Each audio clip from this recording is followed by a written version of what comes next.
बिस्मिल्लाहिर्रहमानिर्रहीम।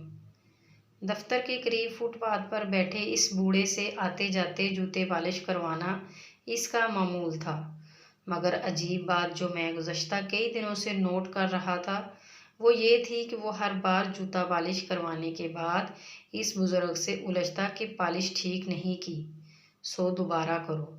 और हैरत की बात ये कि दोबारा पॉलिश करवाने का मुआवजा भी दोबारा अदा करता था, जबकि जूता वो मेहनती बुजुर्ग ने पहली बार में ही बहुत अच्छे से चमकाया था। मेरे दोस्त के इतराज़ पर वो हल्की सी मुस्कुराहट के साथ जूते फिर से पॉलिश करके अपनायत से इसके पाँव में पहनाता। मैंने आज अपने दोस्त से इसकी इस फेल की वजह पूछी तो वो बोला, जो शख्स इस उम्र में मेहनत से कमा रहा हो वो बहुत खुददार होता है। मैं इसकी मेहनत का डबल मुआवजा देने की खातिर झूठ मूठ का नक्श निकालता हूँ ताकि इसकी कुछ मदद हो सके।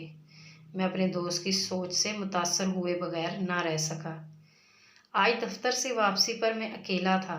फुटपाथ के करीब से गुजरा तो देखा कि इस बुजुर्ग की निगाहें मेरे साथ मेरे दोस्त को तलाश कर रही थी। मैं पलटकर इसके पास गया और कहा, आज आप मेरे जूते पॉलिश कर दें। पॉलिश हुए जूते पाँव में डालते वक़्त मैंने जेब से 5 रुपए का सिक्का बूढ़े की तरफ बढ़ाया तो वो सिक्का देखकर बोला, बेटा 5 नहीं 10 रुपए मुआवजा लेता हूँ पॉलिश का। मैंने हैरत से पूछा, मगर मेरे दोस्त से तो आप रोज़ एक बार पॉलिश के 5 रुपए लेते हैं, जबकि वो हमेशा पहली बार आपकी मेहनत पर इतराज़ भी करता है।